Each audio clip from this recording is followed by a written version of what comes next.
सभी छोटे बड़े श्रोताओं को सुनीता भटनागर का प्यार भरा नमस्कार। ऑडियो स्टोरीज के हमारे चैनल कहानी जगत में आप सभी का स्वागत है।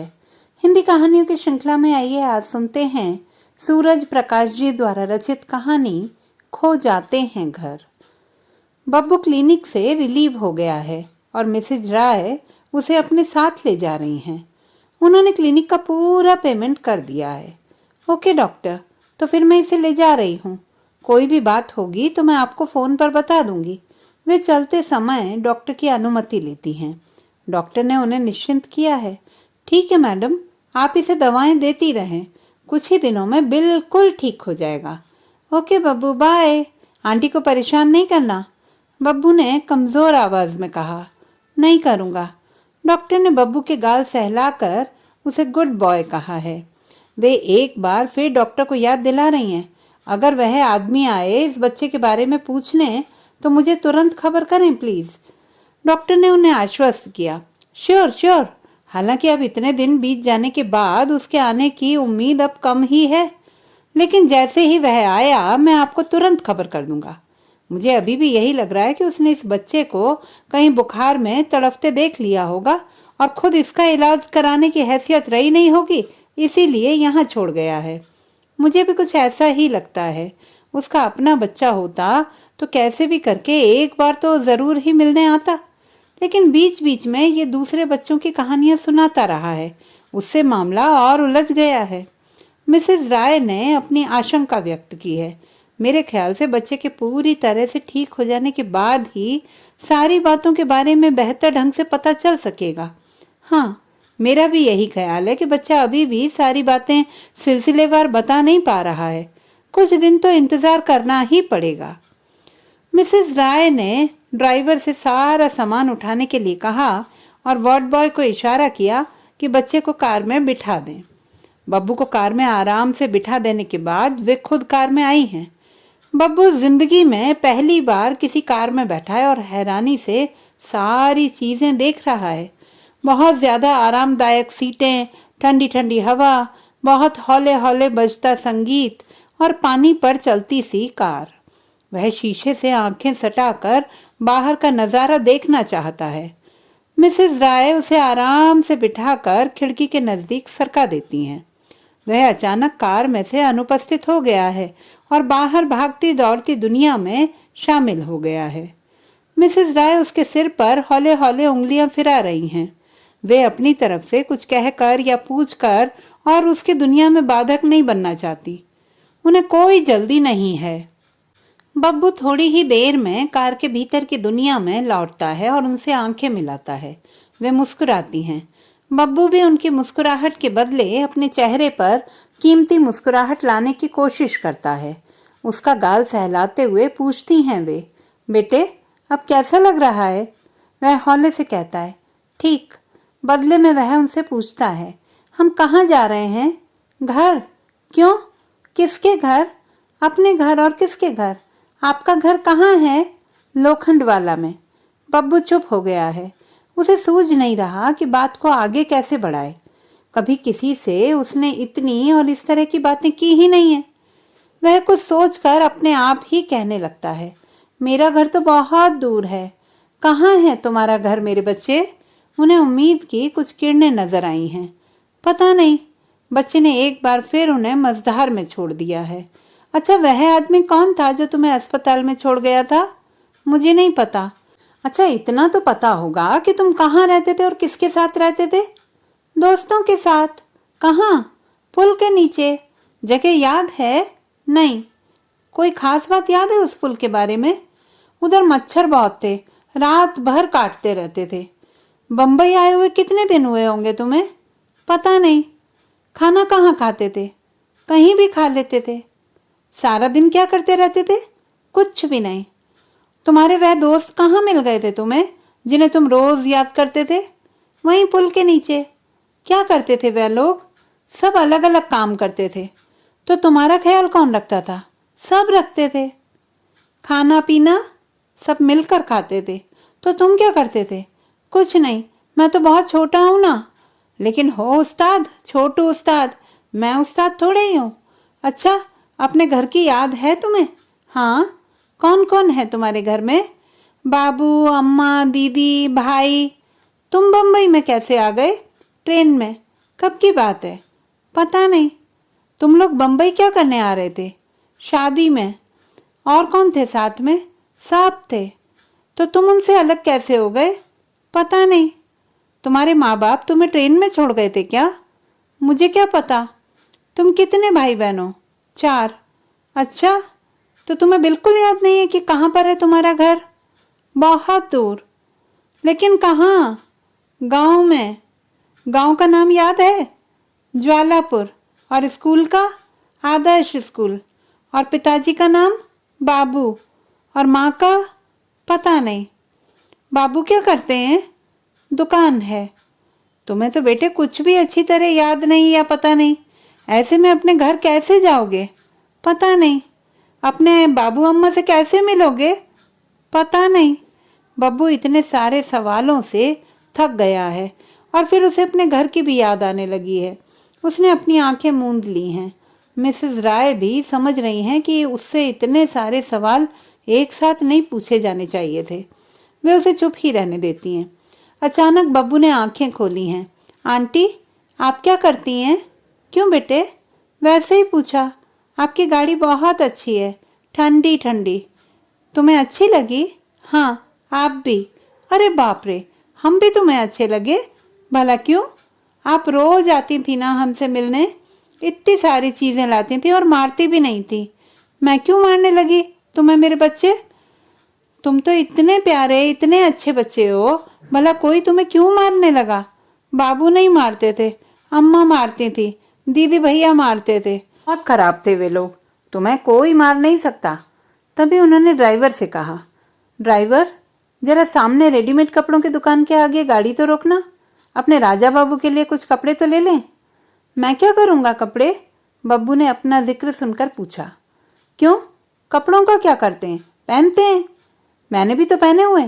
तुम इतने दिन से अस्पताल में थे ना, अब घर जा रहे हो इसलिए अच्छे कपड़े तो चाहिए ही, और खिलौने भी।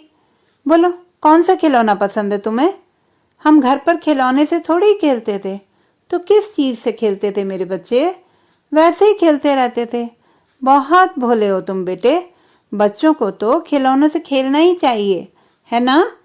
गाड़ी एक स्टोर के सामने रुकी है। मिसेस राय बच्चे को ड्राइवर के साथ वहीं कार में छोड़कर भीतर जाकर बच्चे के लिए ढेर सारे कपड़े और खिलौने लेकर आई हैं। कार में आते ही उन्होंने ड्राइवर से कहा, अब सीधे घर चलें, हमारे बेटे को भी आराम करना चाहिए, है ना मुन्ना? वे उसकी तरफ देखकर पूछती हैं। वह सिर हिलाता है। गाड़ी लोखंड वाला कॉम्प्लेक्स में एक बहुत ही बड़ी और भव्य इमारत के आगे रुकी है। वे बच्चे को आराम से नीचे उतारती हैं। दोनों लिफ्ट तक आते हैं। बच्चा हैरानी से सारी भव्यता देख रहा है। उसके लिए ये दुनिया बिल्कुल अनजानी और अनदेखी है। लिफ्ट आने पर दोनों भीतर आए हैं। बच्चा लिफ्ट में पहली बार आ रहा है और हैरानी से पूछता है, आंटी, ये कमरा क्या है? वे हंसकर बताती हैं, बच्चे ये कमरा नहीं है, ये लिफ्ट है, इससे ऊपर जाते हैं। अच्छा, ये लिफ्ट है? टीवी पर एक बार पिक्चर में देखी थी। वे अपनी मंजिल पर पहुंच गए हैं। वे एक दरवाजे की घंटी बजाती हैं। दरवाजा बाई ने खोला है। वे उसे लेकर भीतर गईं। नौकरानी ने उनके हाथ से सामान ले लिया और बच्चे को देखकर कहती हैं, हाय, कितनी छान मुलगा है। किसका है मेम साहब? वे गर्व से बताती हैं, हमारा मेहमान है, अभी हमारे साथ ही रहेगा। और सुनो, ये बाबा बीमार है, इसके लिए हल्का खाना बनाना, पूरा ख्याल रखना है इसका। ठीक ठीक है मैम साहब। उसके हाथ बच्चे के गाल सहलाने के लिए मचलते हैं, लेकिन वह खुद पर कंट्रोल करती है। बहुत मौके आएंगे इसके। वह चुपचाप भीतर सामान रखने चली गई। अपने कमरे में जाते ही उन्होंने बच्चे को भींचकर अपने सीने से लगा लिया है। वह जोर जोर से रोए जा रही हैं। वे उसे भींचे भींचे मेरे लाल कहे जा रही हैं। उन्हें रोते देखकर बच्चा घबरा गया है और वह भी रोने लगा है। आंटी, आप क्यों रो रही हो? अरे पागल, मैं रो कहाँ रही हूँ? ये तो खुशी के आंसू हैं। आंटी, खुशी के आंसू कैसे होते हैं? बहुत सवाल करता है रे। आदमी जब बहुत खुश होता है ना, तब भी रोता है। मैं तो जब भी रोता हूँ तो खुशी के आंसू थोड़े ही आते हैं। जब गिर जाता हूँ या भूख लगती है तो मैं तो सचमुच रोता हूँ। आंटी, आपको चोट लगती है तो आप रोती हैं क्या? पगले, बड़ों को जब चोट लगती है ना तो वह चोट नजर नहीं आती, बस पता चल जाता है कि चोट लग गई है। समझे बुद्धूराम? नहीं, तू नहीं समझेगा मेरे लाल। आ, मैं तुझे समझाती हूँ। उसे लेकर एक तस्वीर के सामने लेकर आती हैं। लगभग 5 साल के एक गदबदे बच्चे की तस्वीर है, मुस्कुराते हुए बच्चे की तस्वीर। आंटी, ये किसकी तस्वीर है? बेटे, ये मेरे पोते की तस्वीर है। पोता क्या होता है? अरे बाप रे, कैसे बताऊं पोता क्या होता है? अच्छा देख, तू बेटा तो समझता है ना, जैसे तू अपने बाबू का बेटा है ना। हाँ, तो जो तेरा बेटा होगा वह तेरे बाबू का पोता होगा। मेरा बेटा कैसे होगा? मैं तो इतना छोटा सा हूँ। अरे, जब तेरी शादी होगी तब तेरा बेटा होगा ना, वह तेरे बाबू का पोता होगा। समझे? नहीं समझा? कोई बात नहीं, ये मेरे पोते की तस्वीर है। क्या नाम है आपके पोते का? मेरे पोते का नाम है रिक। आंटी, ये कैसा नाम है रिक? बेटे, जहाँ वह रहता है ना वहाँ ऐसे ही नाम होते हैं। कहाँ रहता है वह? फ्लोरिडा में। ये कहाँ है? बहुत दूर, 7 समंदर पार। आंटी, समंदर क्या होता है? समंदर माने चलो एक काम करते हैं, तुम्हें शाम को समंदर दिखाने ले चलते हैं। अपने आप देख लेना समंदर क्या होता है। आप उसे अपने पास क्यों नहीं रखती आंटी? वे फिर से रोने लगी हैं। पगले, मैंने उसे आज तक देखा ही नहीं है। कितनी अभागी हूँ। मेरा पोता 5 साल का हो गया और आज तक मैंने उसे देखा ही नहीं। पास रखने की बात तो दूर है, कभी कभी फोन पर उसकी आवाज सुन लेती हूँ तो मेरे कलेजे में ठंडक आ जाती है। आपने उसे देखा क्यों नहीं है आंटी? मेरा बेटा कभी उसे यहाँ लेकर आया ही नहीं। क्यों? उसके पास टाइम ही नहीं है। वह खुद भी अब यहाँ नहीं आता। क्यों नहीं आता? इन सारे सवालों का जवाब मेरे पास नहीं है बेटे। होता तो क्या तुझे अपने सीने से लगाकर रोती पगले। बच्चा समझ नहीं पाता इतनी सारी बातें और उनके बंधन से अपने आप को मुक्त कर लेता है। अब अलग होने के बाद उसका ध्यान घर पर, वहां रखे इतने सारे सामान पर और शानो शौकत पर गया है। उसने पूरे घर का एक चक्कर लगाया है और लौट कर उनके पास वापस आया है। आंटी, इतने बड़े घर में आप अकेली रहती हैं? सिर हिलाकर बताती हैं। हाँ। आपको डर नहीं लगता? लगता है। किससे? बेटे, एक डर हो तो बताऊं। कभी अपने आप से डर लगता है तो कभी अपने अकेलेपन से डर लगता है, कभी अपने बुढ़ापे से डर लगने लगता है। बोल, तू रहेगा मेरे साथ यहाँ मेरा डर दूर करने के लिए? मेरे रहने से आपका डर दूर हो जाएगा आंटी। तू नहीं जानता मेरे बेटे, तू कितना प्यारा है। तेरे यहाँ रहने से इस घर का सारा अंधेरा दूर हो जाएगा। आंटी, आप बहुत जोक मारती हैं। घर में अंधेरा कहाँ है? कितनी तो रोशनी है। हाँ बेटे, बाहर से तो रोशनी ही नजर आती है, भीतर का अंधेरा ऐसे ही थोड़े नजर आता है। बोलना, रहेगा मेरे पास? मैं तुझे खूब पढ़ाऊंगी, अच्छे स्कूल में तेरा एडमिशन कराऊंगी, तो खूब पढ़ लिख कर फिर मेरी मदद करना, मेरा डर दूर करना। करेगा? लेकिन मेरे दोस्त तो ठीक हैं बेटे, लेकिन हम उन्हें ढूंढें कहाँ? तुम्हें सिर्फ पुल के अलावा कुछ भी तो याद नहीं। कितना अच्छा होता तुम्हारे माँ बाप भी मिल जाते। लेकिन मैं दोस्तों के पास ही जाऊंगा। अच्छा, एक काम करते हैं, तुम जरा ठीक हो जाओ तो बम्बई में जितने भी पुल है ना, हम सब जगह जाएंगे और तुम्हारे दोस्तों का पता लगाएंगे। चलोगे ना हमारे साथ? चलूंगा। आंटी, कबीरा मेरा बहुत ख्याल रखता है और फिर मोती भी तो है, मैं आपको सबसे मिलवाऊंगा। ये मोती कौन है? आंटी, मोती हमारा कुत्ता है, बहुत सयाना है, झट से बता देता है कि दोस्त कौन है और दुश्मन कौन। अरे वाह, कैसे बता देता है भाई? आंटी, जब वह किसी को देखकर सिर हिलाए ना तो इसका मतलब है कि वह दोस्त है, और जब किसी को देखकर भौंकना शुरू कर दे तो इसका मतलब है कि सामने वाला दुश्मन है। अरे वाह, ये तो बहुत मजेदार बात है। हमें मिलवाएगा तू मोती से? हाँ आंटी, और एक गप्पू भी है हमारे साथ, हर समय उसकी निक्कर नीचे उतरती रहती है, खूब मजा आता है। अरे वाह, चल बेटे अब तू आराम कर ले जरा, मैं भी कुछ काम धाम निपटा लूं। जब भूख लगे तो मुझे या माया आंटी को बता देना, ठीक है? लो, इस कमरे में आराम करो, ठीक है? बाद में बातें करेंगे। अच्छा आंटी, अब से तुम इसी कमरे में रहोगे? ये इतना बड़ा कमरा मेरे अकेले के लिए? क्यों, डर लगता है क्या? नहीं नहीं आंटी, ठीक है, बब्बू लेट तो गया है लेकिन उसे नींद नहीं आ रही है। ये सारी चीजें, यहाँ का माहौल और तामझाम उसकी कल्पना से परे है। वह उठ बैठा है, पूरे घर में घूम घूम कर देख रहा है। सारी चीजें उसके लिए नई हैं, उसने पहले कभी नहीं देखी हैं। वह कभी स्टीरियो देखता है तो कभी रंगीन टेलीफोन, कभी तस्वीरें देखता है तो कभी मूर्तियां। जब चारों तरफ की चीजें देख चुका तो वह आंटी के दिए खिलौनों से अकेले खेलने लगा। काफी देर तक अकेले बैठे उन सारे खिलौनों को उलटता पलटता रहता। उसकी दिक्कत यह है कि ज्यादातर खिलौने या तो बैटरी वाले हैं या उन्हें चलाना उसके बस में नहीं है। थक हार कर उसने सारी चीजें एक तरफ सरका दी हैं। मिसेस राय बच्चे को जुहू घुमाकर लाई हैं। उसने अपनी जिंदगी में पहली बार समुद्र देखा है। बेशक वह 3 महीने से मुंबई में भटक रहा था, लेकिन पता नहीं कैसे वह समुद्र तक पहुंच नहीं पाया। उसे कोई भी उस तरफ लेकर नहीं गया। वह समुद्र से मिलकर बहुत खुश हुआ और पानी में खूब अटखेलियां की उसने। बेशक मिसेस राय डर रही थी कि बच्चा अभी तो बीमारी से उठा है, कहीं समुद्र की ठंडी हवा उस पर कोई असर ना कर दे। लेकिन बच्चा मस्त होकर पानी से खूब खेलता रहा। वह कभी लहरों से दूर भागता तो कभी पानी के एकदम पास जाना चाहता। मिसेस राय खुद भी उसके साथ झूले में बैठी, घोड़ा गाड़ी की सवारी भी की और गुब्बारे लेकर उसे साथ साथ लिए गीली रेत पर दौड़ती रही। उन्होंने अरसे बाद अपने आप को पूरी तरह से भूलकर बच्चे के साथ बच्चा बनकर एक नया अनुभव लिया। घर पहुंचकर बच्चा बिफर गया है। उसे अपने दोस्तों की याद आ गई है। वह रुआंसा हो गया है। आंटी, मुझे कबीरा के पास जाना है। मिसेस राय की परेशानी बढ़ गई है। देखो बेटे, अभी तुम्हारी तबीयत पूरी तरह से ठीक नहीं हुई है। अभी तो कुछ दिन तुम्हें दवा खानी है। हम तुम्हें इस तरह से बाहर नहीं भेज सकते। एक काम करते हैं, हम कल हम गाड़ी में जाकर पूरे शहर में कबीरा को खोज निकालेंगे। तब हम उसे कहेंगे कि तुमसे रोज मिलने आया करे, या हम ड्राइवर से कह देंगे कि वह कबीरा को ले आया करेगा। बच्चे को आशा की किरण दिखी। मोती को भी लाएगा? बच्चे को इतनी आसानी से मान जाते देखकर मिसेस राय सहज हो गई। लपक कर आश्वस्त किया उसे। ठीक है, मोती को भी लाएंगे। बस अब तुम आराम करो बेटे, इतनी देर पानी में खेले हो तुम। लेकिन बच्चे की लिस्ट अभी पूरी नहीं हुई है।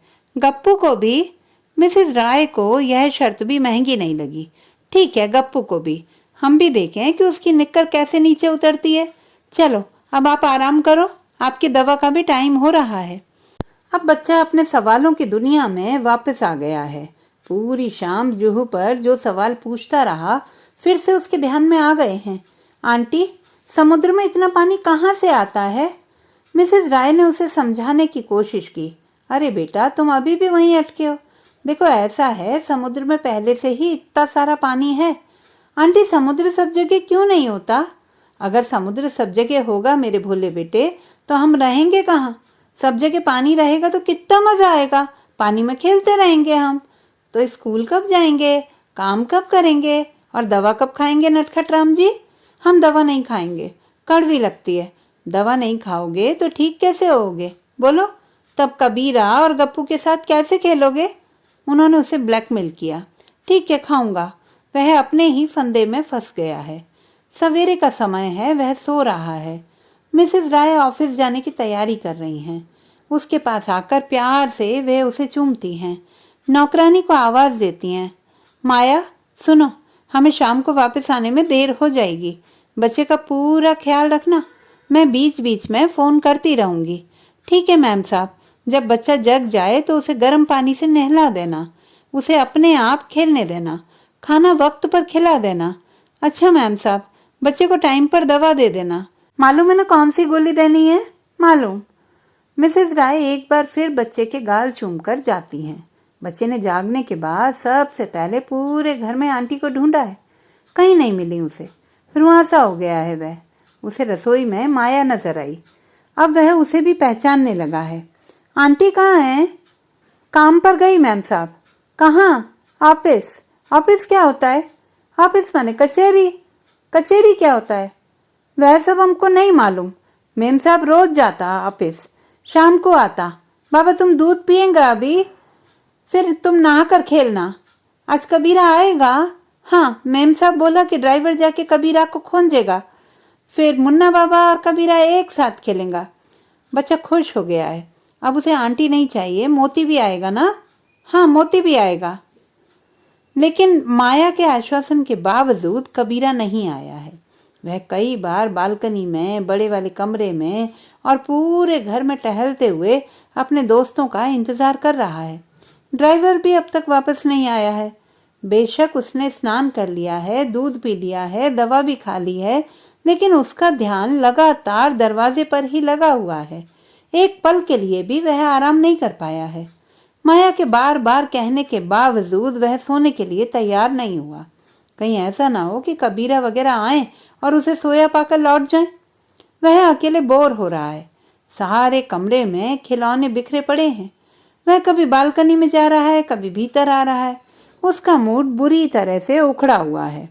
वह इस बीच कई बार रो चुका है। उसे समझ में ही नहीं आ रहा कि क्या करे। तभी फोन की घंटी बजी। उसे समझ नहीं आता कि फोन की आवाज़ सुनकर क्या करे। उसे फोन उठाना नहीं आता। तभी लपकती हुई माया आई और उसने फोन उठाया। वह फोन सुनते हुए लगातार हाँ हाँ कर रही है। फिर उसने उसे बुलाया। बाबा, मैम साहब का फोन है, आपसे बात करेंगा। बच्चा फोन लेता है लेकिन समझ में नहीं आता उसे कि कैसे पकड़ना है। माया उसे बताती है और कहती है हेलो बोलने का। हेलो आंटी, आप जल्दी आओ, कबीरा नहीं आया। मिसेज राय उसे बताती हैं। हम जल्दी आएंगे बेटा, तुम आराम करो, ठीक है? ठीक है। फोन माया को लौटा देता है। बच्चे का मूड बुरी तरह बिगड़ा हुआ है। वह जोर जोर से रोए जा रहा है। माया उसे कभी गोद में उठाकर चुप कराने की कोशिश करती है तो कभी खिलौने देकर बहलाना चाहती है, लेकिन बच्चा है कि एकदम बिफर गया है और किसी भी तरह से काबू में नहीं आ रहा है। माया इस बीच कई बार कोशिश कर चुकी है कि मेम साहब को फोन पर बताए कि बच्चा किसी भी तरह से काबू में नहीं आ रहा है। वह करे तो क्या करे, लेकिन वे किसी मीटिंग में हैं और उन तक वह कैसे भी करके संदेश नहीं दे पा रही। आज तक उसके सामने ऐसी स्थिति नहीं आई है। उसने कभी अपनी तरफ से मेम साहब को फोन किया ही नहीं है। माया उसे बहलाने की कोशिश कर रही है, लेकिन उसे समझ नहीं आता कि क्या करे। तभी माया ने उसे पेंसिल और कागज लाकर दिया है। बच्चा उस पर आड़ी तिरछी रेखाएं खींचने लगा है। कुछ देर के लिए वह बहल गया है। ये देखकर माया की जान में जान आई। वह रेखाएं खींच रहा है, कभी गोल कभी सीधी। उसका मन बहल गया है और अब वह उसी में मस्त है। कागज रंगते रंगते उसे नींद आ गई है और वह वहीं सो गया है। वह बालकनी में खड़ा है। नीचे पार्क में बच्चे खेल रहे हैं।